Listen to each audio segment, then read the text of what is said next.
자, 저는 이승준 회계사라고 하고요. 여러분들이랑 요 교재를 공부하려고 합니다. 잘 부탁드리고 진도를 나가보죠. 이 책은 보험계리사 공부하시는 분들을 위해서 전용으로 쓴 책이고 지금 이번 주에 출간된 책이에요. 그래서 따끈따끈합니다. 개인적으로 여러분들 마땅한 교재가 없어가지고 제가 출간을 하려고 생각을 했고, 근데 예상보다 좀 늦어졌어요. 그래서 일단 분량이 마음에 드시죠? 안 그래요? 이 책이 없으면은 저기 회계사 공부하는 친구들 중급회계 보셔야 되는데 걔는 뭐 이렇게 두꺼워요. 그래서 근데 우리는 시험 과목명이 회계 원리죠.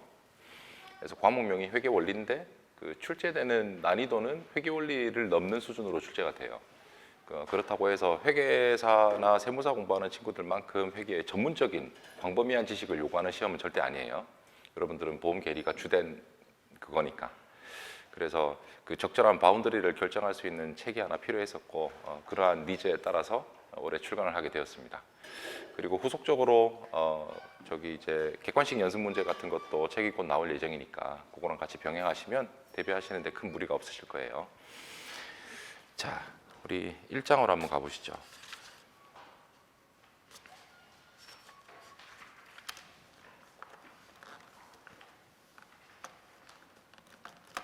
일단 보험계리사 시험에서 이 회계학이 차지하는 의의를 조금 말씀을 드릴게요.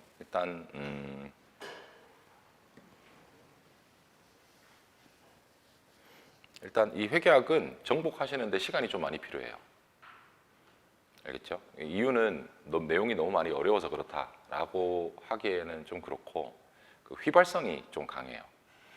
그래서 내가 분명히 이해했었는데 1시간 지나면 그 이해된 정도가 잊어버려지는 그 휘발된 정도가 되게 강하기 때문에 그 수험생들이 자기 걸로 만드는데 많은 애로사항을 갖고 있어요. 그래서 이런 휘발되는 과목들의 공부 방법은 자주 보는 수밖에 없어요. 알겠죠? 그래서 그 방법 중에 하나는 처음에 공부하실 때 완벽하게 이해하고 넘어가겠다 그런 마음보다는 속도감을 좀 우선시해서 1회독을 하는데 빠른 시간을 통해서 1회독을 하는 걸 추천드립니다. 왜냐하면 앞에 내용을 아는데 뒤에 내용도 연관되어 있고 그리고 이 내용을 이해하는데 원가관리 회계가 연관되어 있고 그래서 타 과목과의 연관성이 있기 때문에 그 특정 주제를 세밀하게 이해하는데 필요한 지식이 온전히 수립되지 않을 수 있어요. 그래서 가급적이면 1페이지부터 끝까지 빠른 시간 내에 정독하는 스타일로 끝내시는 게 좋습니다. 알겠죠? 그리고 휘발성이 강하기 때문에 그걸로 만족하면 안 되고 한 번 더 보고 또 한 번 더 보고 그래서 최소한 3회독 정도는 한다라고 생각하시고 그 3회독 정도 한 베이스를 기초로 해서 연습 문제를 풀어주시는 걸 추천드립니다.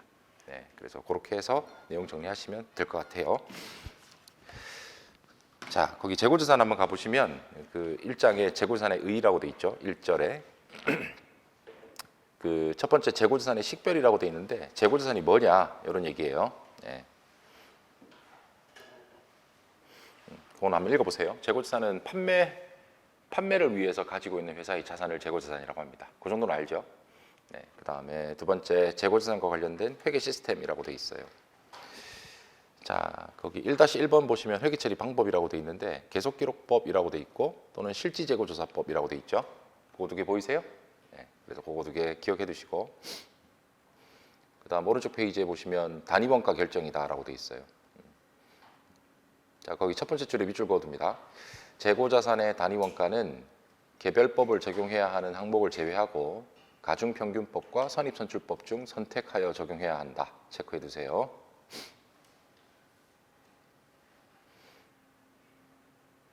네, 결국 우리 밑줄 친 내용을 읽어보면 제외하고 가중평균법, 선입선출법 두 개 중에 선택해라 이런 얘기죠.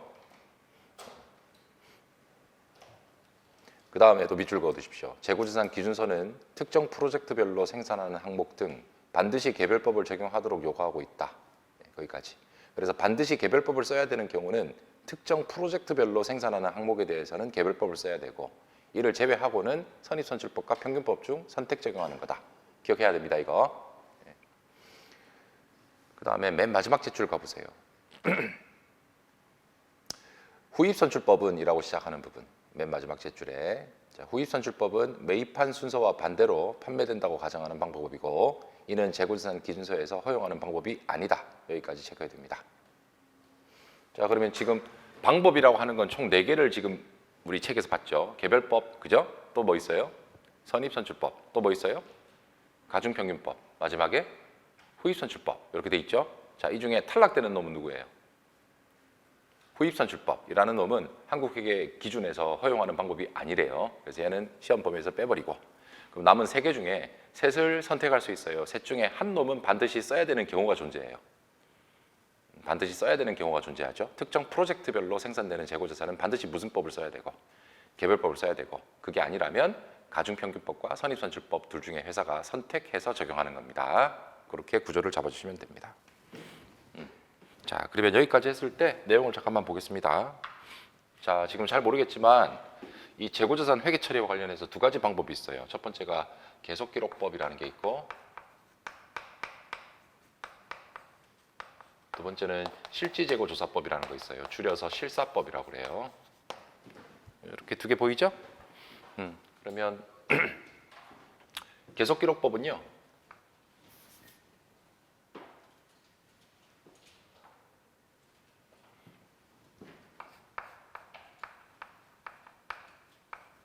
이 기말재고라는 걸 역산하는 거예요. 알겠죠? 자, 참고로 역산이라는 건 먼저 구하는 거예요. 나머지로 구하는 거예요. 나머지로 구하는 거예요. 그러니까 구할 거 다 구해놓고 나머지로 딱 구하는 게 역산이에요. 그래서 기말재고를 마지막에 구하는 거예요. 그래서 기말재고는 어떻게 구하냐면 기초재고에다가 단기에 매입한 거 더해주고 거기서 매출원가를 빼요.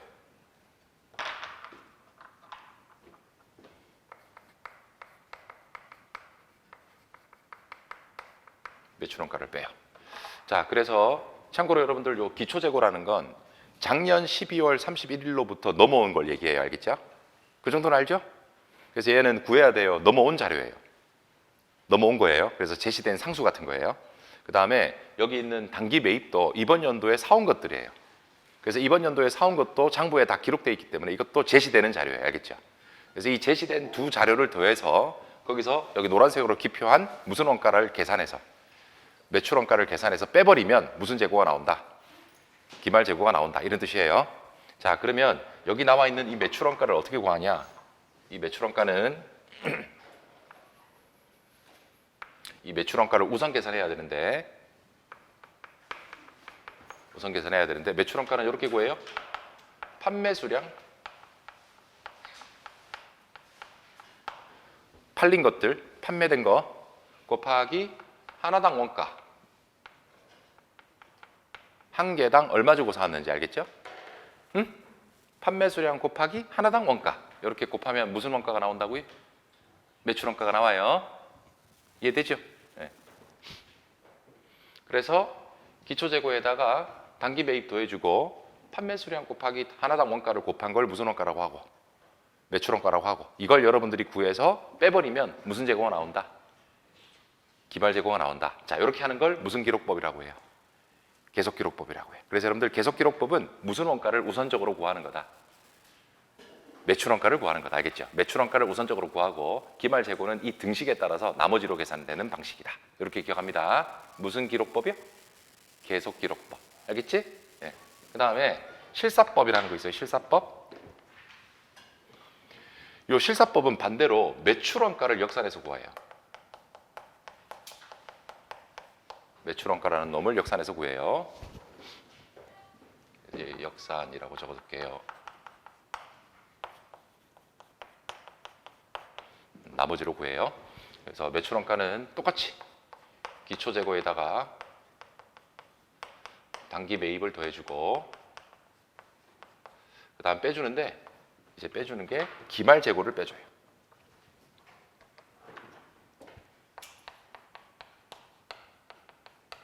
기말 재고를 빼서 구하는 거예요. 알겠죠? 응? 그럼 한번 이해를 해봅시다. 뭐죠? 작년에 넘어온 거, 그 다음 이거는요. 이번에 더 사온 거. 그럼 2개 더하면 팔 수 있는 총량이 나오겠죠. 그 팔 수 있는 총량에서 팔린 걸 먼저 구해서 빼면 남아있는 게 있을 거다 이런 얘기예요. 그다음 여기는 기초에서 넘어온 거, 이번에 더 사온 거에서 안 팔리고 남아있는 걸 빼면 이번 연도에 팔린 것들을 구할 수 있을 것이다 이런 얘기예요. 그래서 기말재고를 우선적으로 구하는 방식이 실사법인데, 기말재고는 어떻게 구하겠어요? 생각해 보세요. 매출원가는 판매된 것들이잖아요. 기말재고는 팔린 것들이에요. 안 팔리고 남은 것이에요. 남은 거잖아요. 그래서 여기에다가 남은 기말재고 수량, 기말재고 수량에다가 곱하기 역시 하나당 원가를 곱해주시면 돼요. 이해되셨어요? 제 말 알겠죠? 네. 그래서 이제 여기 있는 하나당 원가는 여기 있는 이 하나당 원가는 어떤 것들을 쓸 수 있냐면 개별법, 그 다음 선입선출법,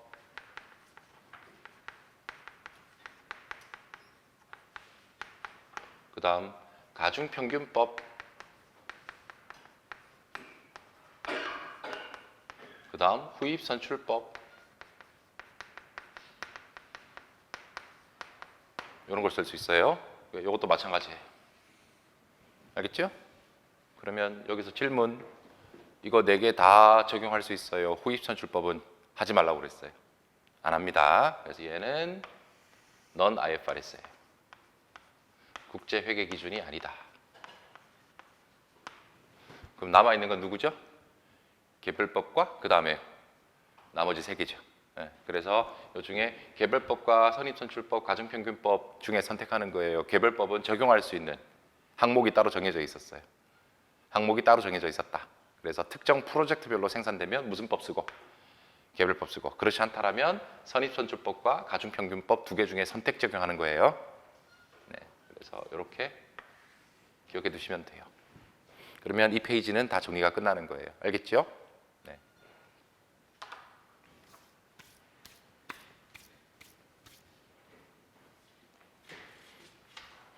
예제 1번 있거든요.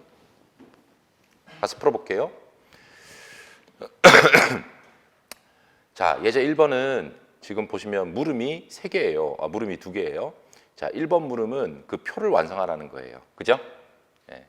그 다음에 2번 물음은 매출원가와 기말재고의 크기를 비교 한번 해봐라. 이런 취지고. 자, 자료 한번 보시면 먼저 표가 나와 있고 자료에, 다음은 A사의 2001년도 재고자산 자료인데, 자, 전기에서 2월 된 수량이 있습니다. 몇 개? 1개. 하나당 얼마 주고 사왔대요? 100원. 그러면 곱하면 100원. 그 다음에 3월 달에 4개를 더 사왔어요. 120원 주고. 그래서 480원. 그 다음 6월 달에는 2개를 팔았고요. 9월 달에는 5개를 140원 주고 사왔어요. 그래서 700원. 그 다음에 12월 달에는 그 중에 또 4개를 팔았어요. 그래서 갖고 있는 총 수량은 10개였고 이번 연도에 총 금액은 1280원이 되고 판매된 수량의 총 수량은 6개입니다. 동의합니까? 그럼 저쪽 한번 보시죠. 작년에서 넘어온 거 몇 개? 1개. 근데 갖고 있는 총 수량은 10개였으니까 이번 연도에 더 사온 거 9개죠. 맞아요? 그렇게 해서 그 10개 중에 팔린 거 몇 개예요? 6개. 그럼 남아있는 건요? 4개. 알겠죠? 그러면 그 지금까지 얘기한 이 숫자는 수량을 얘기한 거죠. 근데 우리 재고자산이라는 건 수량이에요. 금액으로 바꿔줘야 돼요. 금액으로 바꿔야 돼요. 그래서 거기 나와 있는 것 중에 총 금액이 있고 하나당 금액이 있죠. 그래서 그 수량에다가 하나당 금액을 곱하시면 돼요. 알겠죠? 그러면 판매 수량에다가 하나당 금액을 곱하는 게 계속기록법. 동의해요? 기말에 남아있는 수량에다가 하나당 금액을 곱해서 역산하는 방법을 실사법. 이렇게 구하는 거예요. 자, 그래서 물음 1번 보시면, 자, 구하라고 하는 것은 매출원가와 기말재고자산인데 선입선출법, 이동평균법, 총평균법 이렇게 나와 있습니다. 자, 참고로 요거는 꼭 기억해 두세요. 거기 이동평균법이라는 거 있죠? 무슨 평균법이요? 이동평균법. 참고로 이동평균법은 이 가중평균법을 계속기록법으로 가중평균법을 적용했을 때 이동평균법이라고 해요. 알겠죠? 그래서 이동평균법이라는 단어에 무슨 기록법이 포함된 거다? 계속기록법을 전제하고 있는 거다.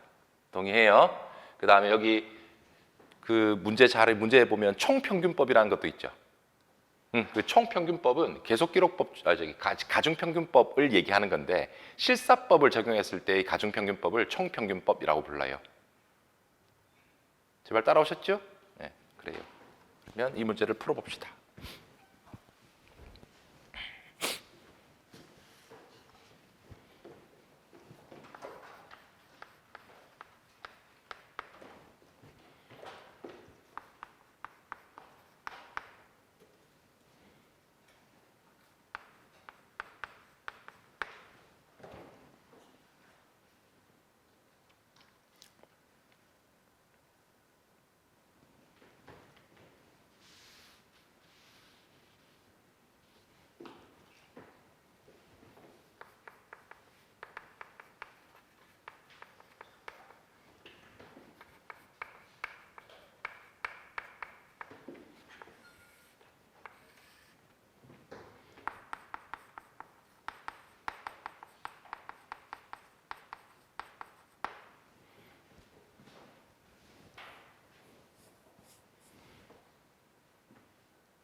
선입선출법이라고 돼 있어요. 네, 그럼 한번 풀어보죠. 여기 매출원가를 먼저 우선적으로 구하는 게 뭐였어요? 계속기록법이죠. 그럼 매출원가 먼저 구해볼게요. 그 매출원가는 판매 수량을 찾아야 되죠. 한번 찾아보세요. 몇 개? 6개? 6개인데 저기 6개인데 맨 처음에 몇 개를 먼저 팔았어요? 총 팔린 건 6개고 2개죠? 그럼 2개 곱하기 하나당 원가예요. 하나당 원가. 근데 하나당 원가가 2개 있죠. 2개 팔 때 얼마 있어요? 그러니까 여러분들 2개를 파는 시점에서는 총 5개를 갖고 있었죠. 맞아요? 그럼 5개 중에 1개는 100원짜리고 1개는 120원이 원가죠. 맞습니까? 그러면 선입선출이라는 건 먼저 들어온 게 먼저 팔린다 이런 얘기였잖아요. 그러면 요 2개 판매된 것의 원가는 이런 얘기죠. 2개 판매된 것의 원가는 먼저 들어온 게 1개짜리죠, 그죠? 그래서 1개 곱하기 하나당 얼마짜리였어요? 100원? 네. 그다음 또 1개는 그다음 들어온 게 팔린 거겠죠. 100원이에요, 120원이에요. 120원. 동의하지요? 네. 그다음에 4개를 또 팔았죠? 그다음 4개 팔았잖아요. 그럼 4개는 또 어디에서 먼저 팔리겠어요? 이 120원짜리에서 먼저 팔리는 거죠. 그래서 요 1개 남은 건 또 120원에서 또 팔리는 거고. 동의? 120원 아닌가? 아니구나. 4개였잖아. 요 120원짜리가 4개 있었잖아요. 그러니까 그 중에 1개가 팔렸으니까 남아있는 거 3개죠, 3개. 그래서 3개는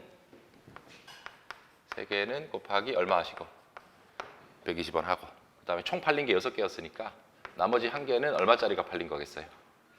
140. 네. 제 말 따라오시겠죠? 네. 그래서 이거 다 더하면 무슨 원가가 나오겠어요? 매출 원가가 나옵니다. 그래서 이거 얼마 나옵니까? 이거 다 더하면 720원 이렇게 나올 거예요. 얼마 나온다고? 720원. 아닌데? 왜 그렇게 작지? 맞죠?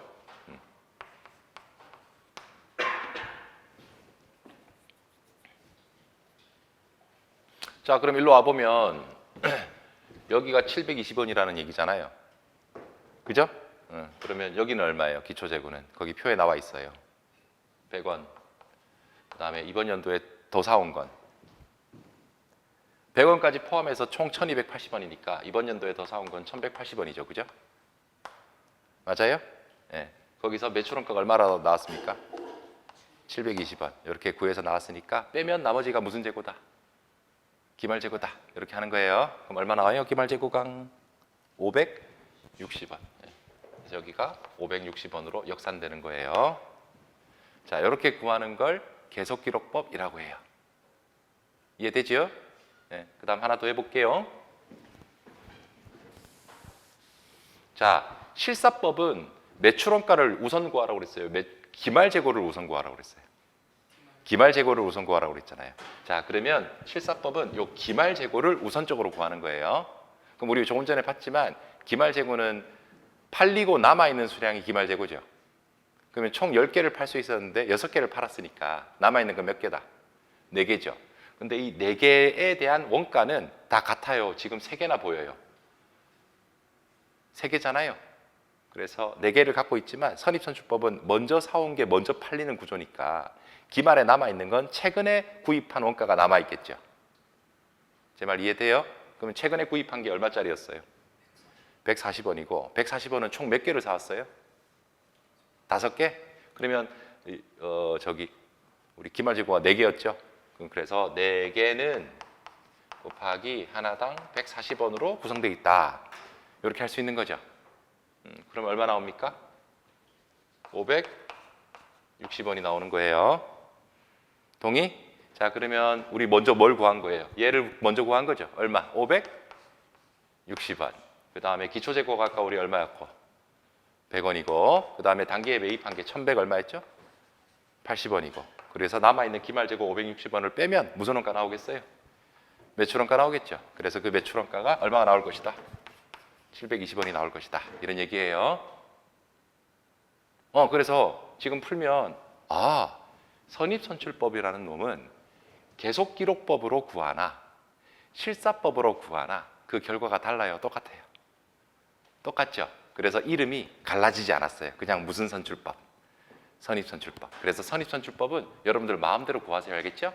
계속기록법을 써서 구하든 실사법을 써서 구하든 결과가 다르지 않기 때문에 편한 대로 구하시면 돼요. 알겠죠? 그래서 결과가 똑같다. 이게 중요한 얘기예요. 그 다음에 두 번째 방식이 누구였어요? 이동 무슨 법이라고 돼 있죠?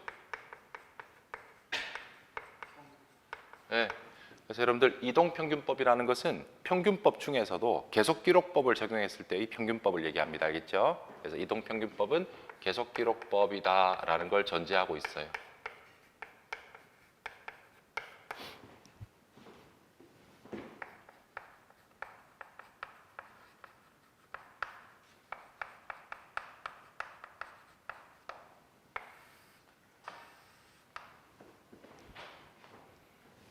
자, 이동평균법입니다. 먼저 2개를 팔았습니다.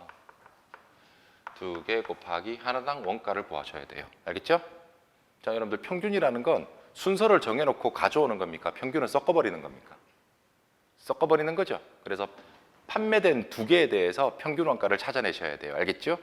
다시 판매된 몇 개에 대해서 2개에 대해서 평균 원가를 찾아내셔야 돼요. 따라오셨어요? 그래서 물어볼 거 있어요. 요 2개 팔 때 우리 몇 개 갖고 있었어요? 재고자를 5개 갖고 있죠? 그러면 한 개는 얼마짜리였어요? 100원. 그 다음에 4개는 얼마 주고 사왔어요? 120원. 따라오셨어요? 네, 그럼 얼마예요? 580이죠. 요거 나누기 4개 하면 돼요. 요거 나누기 5개 하면 돼요. 알겠지? 이렇게 하면 요 한 개당 평균 원가를 구한 거예요. 알겠어요? 평균 원가를. 네. 그럼 얼마 나옵니까 이게?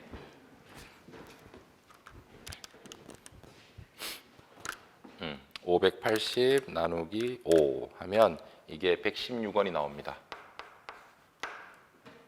이걸 곱하면 돼요. 됐죠? 그 다음 또 팔았죠? 그 다음에 몇 개 팔았어요? 4개 팔았죠? 그럼 4개 곱하기 하나당 평균 원가 이렇게 하시면 돼요.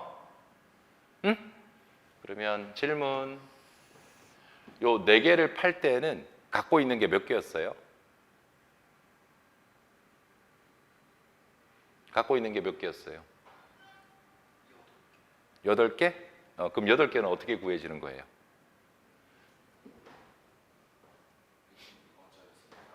우리 아까 여기 116원짜리가 2개가 팔렸고 116원짜리가 5개 있었는데 몇 개가 남아있는 겁니까? 3개가 남아있는 거죠. 그래서 3개 곱하기 116원이 들어온다는 거예요. 알겠죠?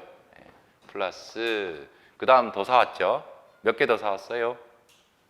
5개를 더 사왔고 5개는 하나당 얼마 주고 사온 거였어요? 140원 주고 사온 거죠. 그러면 요거 계산하면 얼마 나와요? 3개 곱하기 116 플러스 5개 곱하기 140 M 플러스 MR 하면 여기가 1048원 나옵니까? 자, 요거 나누기 8개 하면 돼요. 8개 1048 나누기 8 하시면 여기가 131이 돼요. 알겠죠? 네, 그래서 4개는 131원짜리의 원가를 곱해주시면 돼요. 동의합니까? 자, 그래서 지금 보시면 봐봐요. 이거 평균이 2개죠 지금. 그래서 이건 뭐예요? 시점마다 평균을 업데이트한 거죠. 그래서 시점마다 평균을 업데이트해서 움직인다라고 해서 이동평균법 이렇게 불러요. 자, 그러면 요거 다 더하면 얼마가 나오냐면 2개 곱하기 116 곱하기 116 M 플러스 4개 곱하기 131 M 플러스 MR 하면 여기가 756이 나옵니다. 되셨죠? 우리 지금 뭐 먼저 구했죠? 매출원가 먼저 구했죠? 그러면 여기가 756이 나온 거니까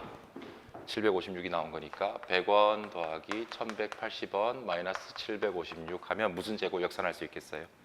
기말 재고 역산할 수 있다 이런 얘기예요. 그래서 마이너스 1280원 하시면 기말 재고는 524 이렇게 됩니다. 알겠죠?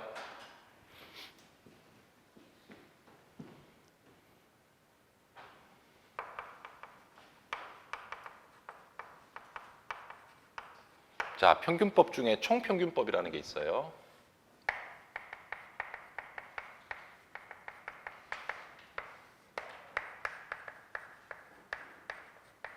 자, 총평균법은 실사법에서의 평균법을 얘기합니다. 실사법에서의 평균법을 얘기해요. 그럼 실사법이라는 건 2개 중에 누구를 먼저 구해야 돼요? 기말 재고를 먼저 구해야 되죠. 네, 그래서 기말 재고 몇 개 남아 있었어요? 4개. 자, 이 4개에 대해서 곱하기 하나당 평균원가 구하시면 돼요. 자, 근데 여러분들 아까랑 다른 게 요 4개는 날짜가 언제예요? 12월 31일이죠. 근데 여러분 봐봐. 요 2개는 날짜가 언제였어요? 뭐 2월, 6월 뭐 그렇게 돼요? 그러니까 날짜가 다르죠. 그러니까 여기는 이 4개는 12월 31일이니까 12월 31일까지의 평균원가를 곱하는 거예요. 알겠죠? 제 말 따라오셨어요? 네. 그래서 자, 12월 31일까지의 평균은 그냥 1280원을 나누기 10개 하면 돼요. 알겠죠? 12월 31일까지는 1280원만큼 갖고 있잖아. 그지? 그거 나누기 몇 개 하시면 돼요? 10개. 그래서 이렇게 하면 하나당 얼마가 나오겠어요? 128 이렇게 나와요. 그래서 여러분들 여기 있는 것들은 시점별 평균이라고 하면 요 놈은 1년 동안의 평균을 얘기합니다. 알겠죠? 네, 그래서 요거를 곱하시면 돼요. 이해되셨어요? 네, 그러면 4개 곱하기 128 하시면 여기가 512가 나옵니다. 요걸 먼저 구하고 나머지를 역산하시면 돼요. 알겠죠? 실사법이라는 건 기말 재고를 먼저 구한 뒤에 나머지를 무슨 원가로 보는 거예요? 매출 원가로 보는 거니까 마이너스 1280 이렇게 하면 768이 나옵니다. 여기까지 따라오셨어요? 그러면 자, 2개 비교해 봅시다. 여기는 이동평균법이고 여기는 실사법인데 여기는 저기 총평균법인데 이렇게 계산되어진 결과가 같아요? 서로 달라요? 이제 서로 다르죠? 그래서 이동평균법의 결과와 총평균법의 결과는 지금 보시는 것처럼 다르다라는 거예요. 근데 아까 우리 선입선출법은 달랐어요? 똑같았어요? 똑같았어요. 그래서 누가 시험에 많이 나오겠어요? 평균법이 많이 나와요. 선입선출법은 그냥 쉽게 할 수 있어요. 그래서 평균법 중에서도 누가 조금 더 번거로워요? 이동평균법이 좀 더 번거로워요. 평균을 계속 업데이트를 해줘야 되니까. 알겠죠? 매출원가를 먼저 구해내야 되기 때문에 그렇습니다. 네, 그렇게 정리해 두시면 됩니다. 그 다음에 물음 2번에 매출원가와 기말재고의 크기를 한번 비교해 보라고 그랬는데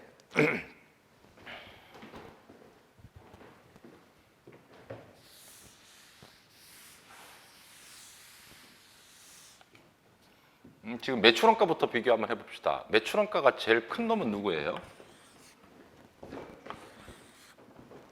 이렇게 비교해 보시면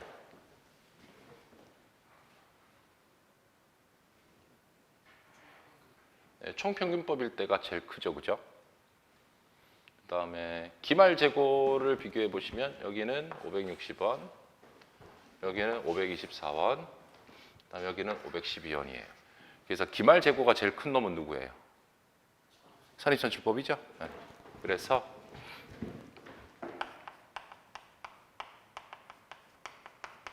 자, 기말재고의 크기는 선입선출법이 제일 크고요. 알겠죠? 그 다음에 적지 마요. 그 다음은 평균법이에요. 알겠죠? 무슨 법? 평균법. 적지 마요. 제일 작은 놈은 후입선출법이라는 놈이 제일 작아요. 우리 풀진 않았지만. 자, 일단 먼저 여러분들 기말재고라는 건 팔린 수량이에요. 12월 30일 날 안 팔리고 남은 거예요. 그러면 선입선출이라는 건 먼저 들어온 놈이 먼저 나가버리는 거니까. 그죠? 기말에는 가장 최근에 들어온 게 남아있겠죠. 그러면 지금 이 문제는 제가 12월 31일로 갈수록 하나당 구매 원가가 올라가고 있는 걸 전제로 해서 문제를 만들었거든요.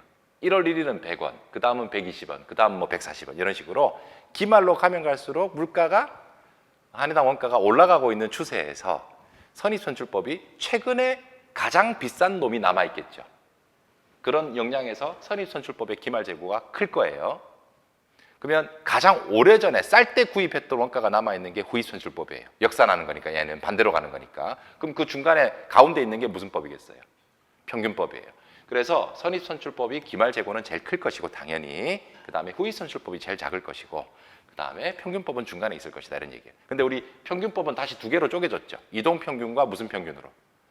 총평균으로 쪼개졌는데 당연히 총평균은 그 물가 전체를 1년 동안에 합산한 것이고 이동평균법은 시점별로 우리가 평균을 한 것이니까 그 최근의 물가를 가장 빨리빨리 쫓아가는 놈은 1년 동안의 평균치겠어요? 가장 최근의 평균치겠어요? 그렇죠. 그래서 이동평균법이 그 다음 클 것이고 총평균법이 그 다음 작을 것이에요. 알겠죠? 그래서 이동평균법이 기말재고가 524, 총평균이 512 이걸 통해서 우리가 검증할 수 있어요. 그래서 이런 부등호를 갖고 있다라고 생각하시면 돼요. 무슨 재고의 크기?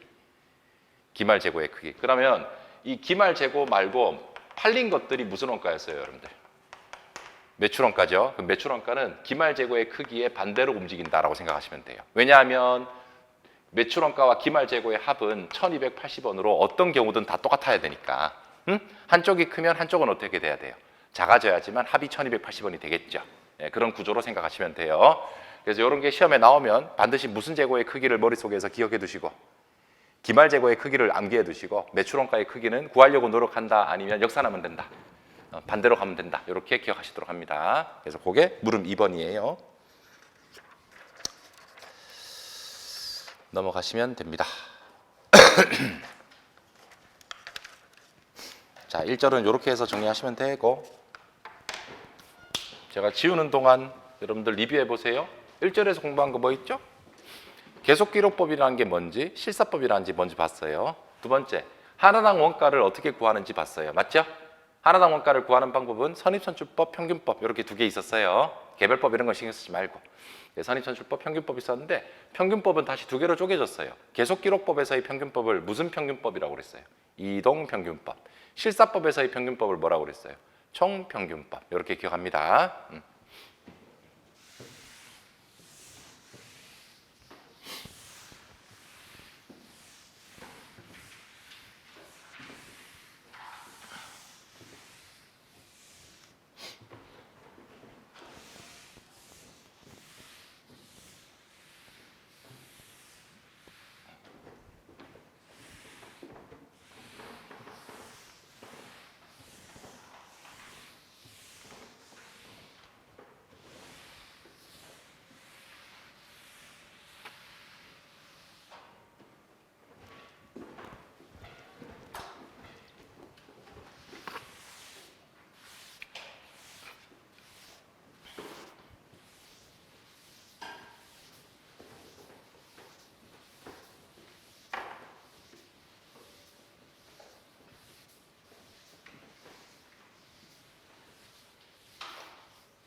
자, 2절 재고자산의 인식과 측정이라고 돼 있어요. 1번 취득원가의 구성이라고 돼 있어요. 취득원가의 구성. 표 보십시오. 취득원가는 매입원가, 전환원가, 기타원가, 차입원가 요 4개로 구성된대요. 일단 외우시기. 취득원가는 매입원가, 전환원가, 기타원가, 차입원가. 잠깐 봐요. 취득원가의 구성 항목 몇 개?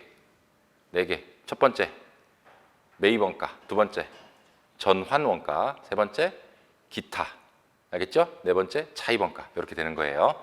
참고로 차입원가라는 건 이자를 얘기해요. 이건 나중에 공부할 거예요.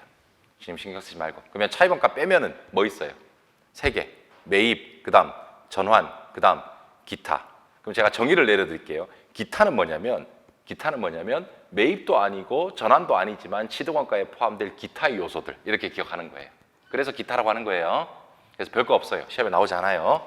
그다음에 전환원가라는 것은 날 것을 완제품으로 만들 때 필요한 돈을 얘기해요. 날 것을 완제품으로 전환시키는 데 필요한 돈. 알겠죠? 그런 것들을 전환원가라고 하고 구체적인 내용은 원가관리 시간에 따로 배우시는 거예요. 그래서 우리 재무회계에서는 어디에 포커스를 두시냐면 재고자산의 취득원가는 매입원가다 이렇게 알아두시면 돼요. 알겠죠? 무슨 원가다? 매입원가다. 응? 그래서 매입원가는만 보세요. 그래서 매입원가는 정의가 매입에 직접적으로 소요된 원가를 얘기합니다. 매입에 직접적으로 소요된 원가. 그러면 요놈은 매입 가격에다가 플러스 관세나 제세금을 더해주고 플러스 직접적인 부대 비용까지 더해주는 거예요. 알겠죠? 그래서 직접적인 부대 비용 밑줄 치십니다. 이걸 잘 몰라요. 처음 공부하면.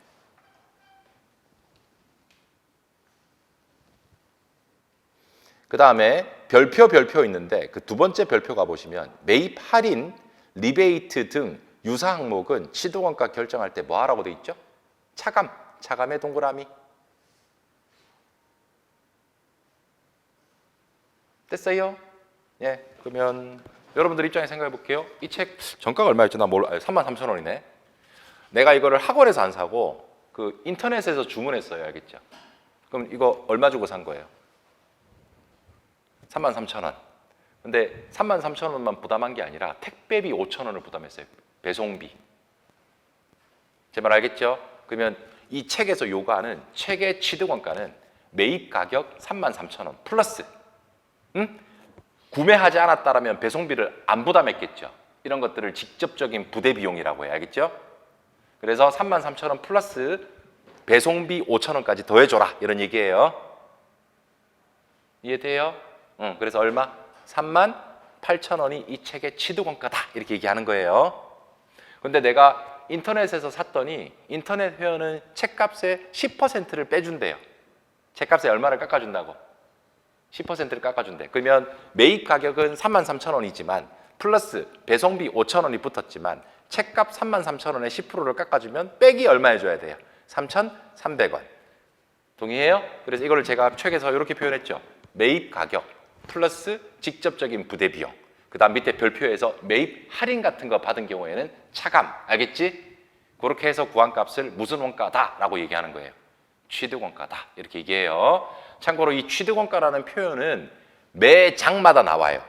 유형자산의 취득원가, 무형자산의 취득원가, 자산의 종류마다 계속 나오거든. 그렇지만 구성 요소는 크게 달라지지 않아요. 알겠죠? 그래서 지금 공부할 때 외워두시면 편해요. 나 보고 외웁시다. 취득원가는 매입 가격, 알겠죠? 무슨 가격? 매입 가격. 그 다음에 살 때 세금 같은 거 붙는다. 그거 더해주는 거예요. 그 다음에 세금만 더해줘요. 부대 비용도 더해줘요. 부대 비용도 더해줘요. 매입하는데 발생하는 부수적인 원가들이 있단 말이야. 이런 것도 더해줘요. 그 다음에 할인을 받았거나 좀 돌려받은 돈이 있다. 그러면 그거는 더해줘요. 빼주라고 그랬어요. 빼주라고 그랬어요. 그렇게 해서 나온 는이라는 값을 우리는 무슨 원가다라고 불러요? 취득원가 이렇게 불러요. 이해되셨죠? 하나 주제는 다르지만 얘기해 볼게요. 제가 아파트를 샀어요. 아파트를 사면 아파트의 취득원가를 구해야 돼요. 우리는. 그럼 아파트의 취득원가는 일단 첫 번째 아파트 값. 알겠죠? 20억. 그 다음 아파트를 사면 취득세라는 걸 내야 돼요. 뭘 내야 된다고? 취득세. 그 취득세가 1억이라고 칠게요. 그럼 20억에다가 얼마를 더해줘야 돼요? 1억을 더해줘야 돼요. 그 다음에 아파트 살 때 제가 발품 받아서 사요? 공인중개사 도움을 받아요? 그렇죠. 복덕방비 내야 될 거 아니에요? 복비가 3천만 원이라고 할게요. 그럼 20억 더하기 1억, 1억은 세금 때문에 낸 거니까 더해주고, 그 다음에 복덕방비, 복비는 취득과 관련된 직접적인 부대 비용이거든. 그거까지 더해주는 거예요. 응? 그래서 그거 다 더한 값을 아파트의 무슨 원가다? 취득원가다. 이렇게 구하는 거예요. 응? 그래서 알아두시면 좋겠어요. 취득원가. 그 표는 그렇게 이해하시면 돼요. 자, 그 다음 2번. 취득원가의 측정이라고 되어 있어요. 취득원가를 어떻게 측정할 거냐? 2-1번 장기 후불 조건으로 취득한 경우. 장기 후불 조건으로 취득한 경우 넘겨보세요. 2-2번 생물자산에서 수확한 수확물의 취득원가. 이렇게 두 가지 공부하는 거예요.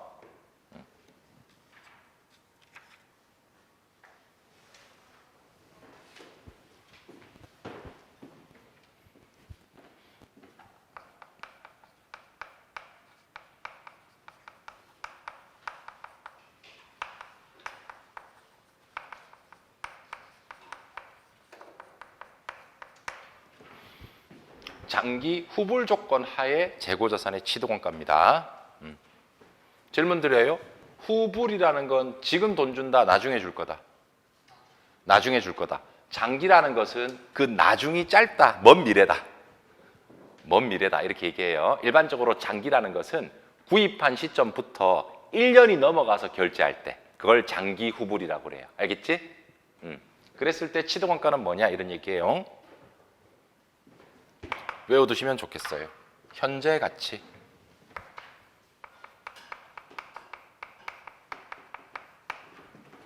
현재 가치. 그 다음 두 번째, 수확물의 취득원가. 수확물의 취득원가. 순공정가치.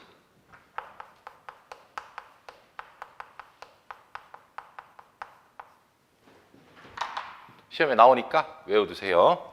참고로 수확물의 취득원가는 순공정가치다. 이거는 외워두시고요. 무조건. 그 다음에 장기 후불 조건 하에 취득원가는 현재 가치다라는 건 계산형 문제를 풀 수 있어야 돼요. 응?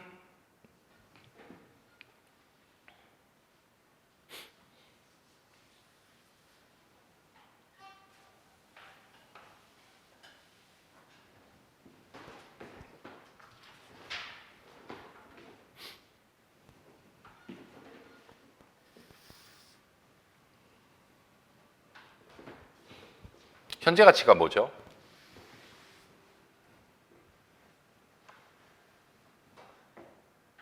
현재 가치가 뭐예요?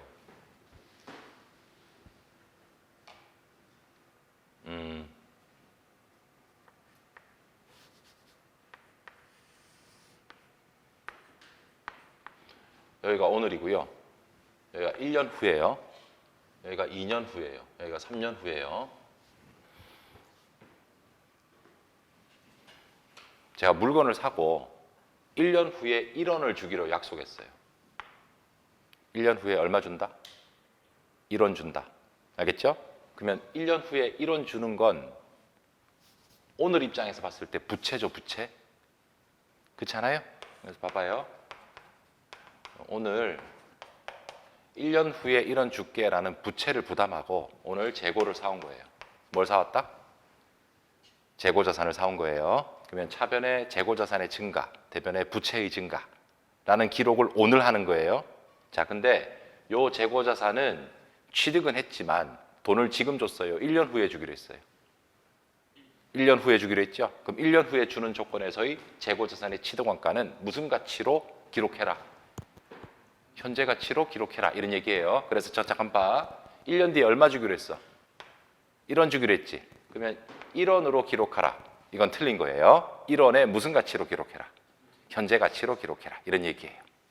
제 말 따라오셨어? 그러면 우리가 현재 가치라는 걸 뽑으려면, 현재 가치를 뽑으려면 결국 1년 뒤에 1원과 지금의 현재 가치를 X라고 했을 때 이 두 개의 돈이 교환될 수 있는 비율이 필요해요. 제 말 따라오셨죠? 그걸 우리는 이자율이라고 해요. 뭐라고 부른다? 이자율. 그래서 오늘의 돈과 미래의 돈이 교환될 수 있는 비율을 우리는 이자율이라고 그래요. 그래서 예를 들어서 이자율이 10%라고 치면 이 1년 뒤의 1원과 지금의 돈은 0.90909가 돼요. 알겠지? 그렇다고 쳐요. 그래서 오늘 기록할 때 1원으로 기록하자. 1원의 현재 가치인 0.90909로 기록하자. 이게 현재 가치예요. 알겠죠? 네. 0.90909.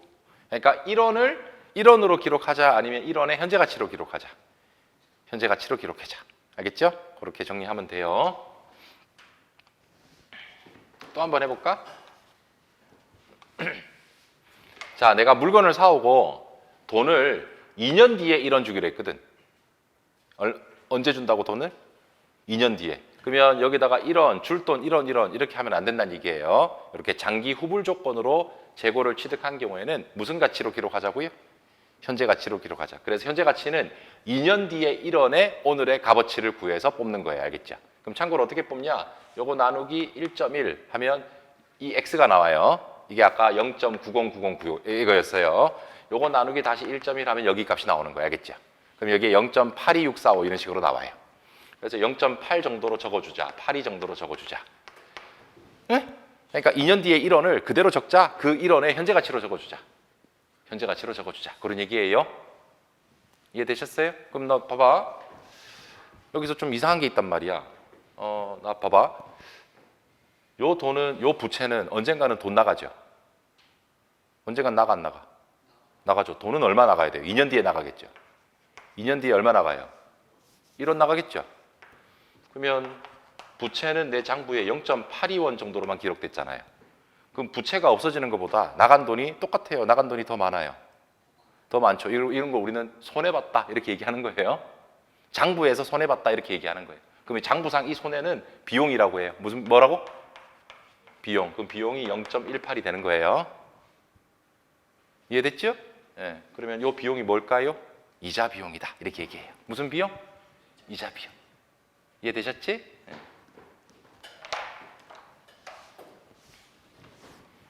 그래서 딴 거 없고 봐. 장기간 후불하는 조건으로 재고자산을 취득한 경우에 취득원가는 1원으로 기록하자. 1원의 현재 가치로 기록한다. 현재 가치다. 알겠죠? 이걸 머릿속에 박아둬요. 자, 그 다음에 여기 있는 두 번째 케이스는 뭐가 문제가 되냐면 여기 무슨 물이라고 돼 있어요? 수확물이라고 돼 있죠. 이 수확물은 뭐냐면 이런 특성을 갖고 있어요. 이게 사과나무인데 여기에 사과가 이렇게 열려 있어요. 응? 이 사과가 뚝 떨어진 거예요.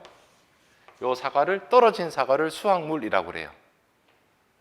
알겠죠? 그럼 이 수확물은 돈 주고 산 거예요. 그냥 떨어진 거예요.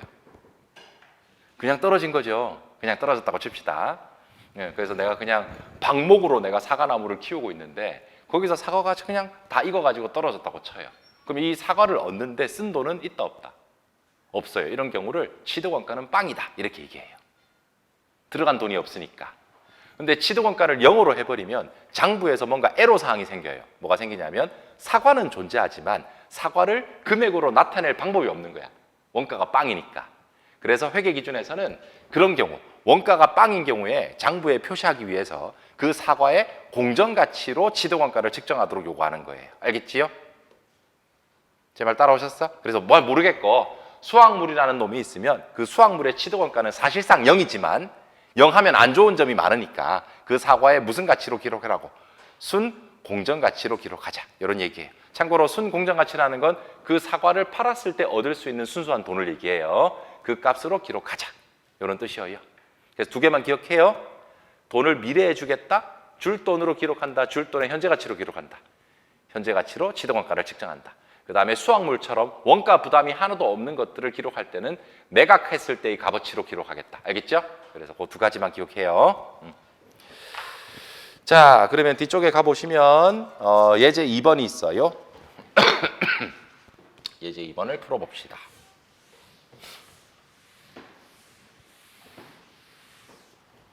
자, 제가 읽어볼게요. 자, 주 미래는 X1년 초에 상품을 취득했고요. 그 다음에 다음 조건에 장기성 어음을 발행했답니다. 자, 이 거래의 내재 이자율은 연 10%라고 했을 때 상품의 취득 원가와 이자 원가는 각각 얼마인지 뽑아볼래? 이런 얘기예요. 자, 액면 금액이 30만 원인데요. 액면 금액이 30만 원인데 30만 원은 매년 말 균등액을 주기로 했대요. 알겠죠? 균등이 뭔지는 알죠? 그 다음에 액면 이자율이 연 5%래요. 액면 이자율이 연 5%고 매년 말 지급하는 조건이고 만기가 몇 년이라고 돼 있어요? 3년이라고 돼 있어요. 됐죠? 네. 그럼 여러분들 처음 공부하면 이걸 모를 수 있어요. 무슨 얘기냐면 이자율이 두 개 있죠. 10%도 있고 몇 프로도 있어요. 5%도 있죠. 여기서 10%는 현재 가치 계산할 때 쓰는 이자율이에요. 응?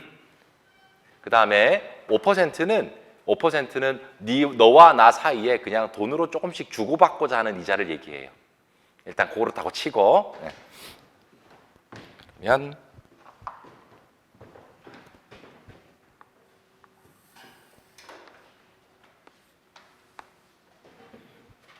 저 잠깐 봐요. 여기 X1년 초죠. 이날 뭐 했죠? X1년 초에 뭐 했어요? 물건 사왔죠? 그래서 재고자산 이렇게 사왔고 그 다음에 바로 돈 줬어요. 돈을 3년 동안 나누어 주기로 했어요. 3년 동안 나누어 주기로 했으니까 오른쪽에는 부채가 잡히는 거예요. 알겠죠? 그러면 1년 초에 재고자산에 기록되는 이놈을 취득원가라고 해요. 무슨 원가? 취득원가. 근데 이 취득하는데 줄 돈, 부채가 빨리 결제돼요? 3년에 나누어서 결제돼요? 그래서 이걸 장기라고 해요. 이런 조건에서는 여기에 기록할 금액을 줄 돈으로 기록한다. 그 줄 돈들의 현재 가치로 기록한다. 현재 가치로 기록한다. 그 뜻이에요. 그래서 이제 현재 가치를 계산하려면 1년 후에 줄 돈이 얼마인지, 2년 후에 줄 돈이 얼마인지, 3년 후에 줄 돈이 얼마인지 먼저 금액을 뽑아내야 돼요. 알겠죠? 그럼 먼저 3년 동안 줘야 될 총 돈은 30이에요. 근데 그 30이 지급되는 시기가 똑같아요. 매년 말 균등액을 상환한다고 했어요. 그래서 요때 10만 원 줘야 되고 요때 또 10만 원 줘야 되고 요때 또 10만 원 줘야 돼요. 알겠죠? 요 놈들을 우리는 액면 금액이라고 그래요. 됐어요? 그리고 이 액면 금액은 액면 금액에 대해서 이자가 붙죠. 그죠? 요 이자를 무슨 이자라고 하죠? 액면 이자라고 해요. 액면 금액에서 붙는 이자라고 해서 액면 이자라고 한대요. 이 액면 이자는 여러분들 이자는 준 돈에서 생기겠어요? 줘야 할 돈에서 생기겠어요? 여러분들 제가 갚아버리면 이자가 생겨요? 안 생겨요? 안 생기죠? 안 갚은 거에서 생기는 거잖아요. 그럼 첫 번째 질문. 첫 번째 연도에 줘야 할 돈은 총 30만 원이죠? 그렇잖아요. 줘야 할 액면 금액은 총 30만 원이에요. 요 30만 원에 5%의 이자가 붙어요. 그러면 355에서 15,000원을 첫 번째 연도 액면 이자로 줘야 돼요. 이해되지요? 응? 그 다음에 두 번째 연도는 30만 원 다 안 갚았어요. 10만 원 갚았어요. 갚았으니까 남아있는 액면 금액은 이제 얼마죠? 20만 원이죠. 저 20만 원에 대해서 몇 퍼센트 이자 얹어줘야 돼요? 5% 이자 얹어줘야 되니까 10,000원 주면 돼요. 넘어가도 돼요. 그 다음에 마지막 연도는 상환하지 않은 액면 금액은 이제 얼마밖에 없어요? 10만 원밖에 없죠? 요 돈에 대해서 몇 퍼센트 곱하시면 돼요? 5% 곱하면 5,000원의 액면 이자가 지급되는 거예요. 알겠지? 응? 그러면 1년 뒤에 줘야 될 돈은 총 11만 5천 원을 주는 거죠. 맞아요? 그 다음에 2년 뒤에 줘야 될 돈은 총 11만 원 줘야 되고 3년 뒤에 줘야 될 돈은 총 10만 5천 원 줘야 돼요. 제 말 따라오셨습니까? 그럼 이거 다 더하면 얼마예요? 33만 원? 저 잠깐 봐요. 나 봐. 요렇게 기록하면 안 된다는 거죠. 33만 원은 현재 가치입니까? 그냥 줄 돈입니까? 그냥 줄 돈이고 그 금액으로 기록하라. 그 33만 원에 무슨 가치로 기록해라? 현재 가치로 기록해라. 그 뜻이잖아. 그치? 그래서 현재 가치 계산해야 돼. 그래서 현재 가치 계산해 볼게요, 이제. 자, 현재 가치 계산하려면 이자율이 필요해요. 현재 가치 계산을 하기 위한 이자율을 내재 이자율 이렇게 불러요. 뭐라고 부른다?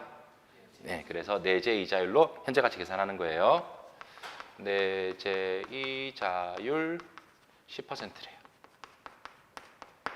계산 한번 해볼게.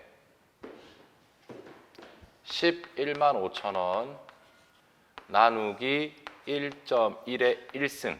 알겠죠? 이렇게 하면 11만 5천 원에 무슨 가치가 되는 거예요? 현재 가치가 되는 거예요. 네. 그 다음 이걸 다시 한 번 더 써볼게요. 11만 5천 원 곱하기 1 나누기 1.1의 1승. 알겠지? 이래도 되죠? 똑같은 거잖아요. 맞아요? 참고로 이렇게 해서 구한 값이랑 이렇게 해서 구한 값은 당연히 같아요. 근데 우리 문제에서 요게 뭘까요? 요게 뭐냐면 1년 뒤에 1원 1년 뒤에 얼마? 1원을 1.1의 1승으로 나눴다는 얘기는 그 1원의 현재 가치다 이런 얘기예요. 요게 문제에서 주어져요. 항상 요 값이 요거 얼마인지 찾아봐요. 문제에 있어요. 그거 0. 얼마라고 돼 있지? 91 알겠죠? 그래서 다시 한 번 더 쓰면 11만 5천 원 곱하기 0.91 이렇게 하는 거예요. 이해되지요? 그럼 여러분들 11만 5천 원 곱하기 0.91이랑 11만 5천 원을 1.1로 나눈 값이랑 당연히 같아야 되는데 같겠어요? 좀 달라졌어요. 달라진 이유는 사실은 0.91이에요. 더 있어요. 소수점 뒤에 쭉 더 있는 건데 인위적으로 끊어서 그래야 알겠죠? 그래서 이렇게 0.91을 우리는 현가 요소 이렇게 불러요. 무슨 요소? 현재 가치를 계산하기 위해서 교수님들이 제시한 요소다 이런 얘기예요. 그 값을 이용해서 구하셔야 돼요. 알겠지? 그래서 이거 구하면 돼요. 그래서 이게 104,650원 이렇게 나와요. 제 말 동의하죠? 그 다음에요. 두 번째 요 돈 11만 원. 자, 11만 원의 현재 가치는 11만 원 나누기 1.1의 2승으로 구하시는 거예요. 알겠죠? 제 말 동의요? 그러면 다시 한 번 더 써보면 11만 원 곱하기 1 나누기 1.1의 2승인 거예요. 그럼 여기 있는 1은 위에 있는 1과 금액은 똑같지만 시점이 달라요. 얘는 1년 후에 1원이지만 얘는 몇 년 뒤에 1원이에요? 2년 뒤에 1원인 거죠? 그래서 요게 또 문제에서 주어져 있어요. 알겠죠?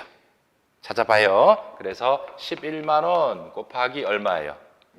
0.83 그거 곱하는 거예요. 알겠지? 네, 이렇게. 그래서 요거 하면 91,300원 정도 나와요. 이해되셨지? 어려워요? 아니, 안 어려워요. 그 다음에 마지막 여기 있는 10만 5천 원. 10만 5천 원은 3년 뒤에 발생한 거니까 나누기 1.1에 몇 승 하시면 돼요?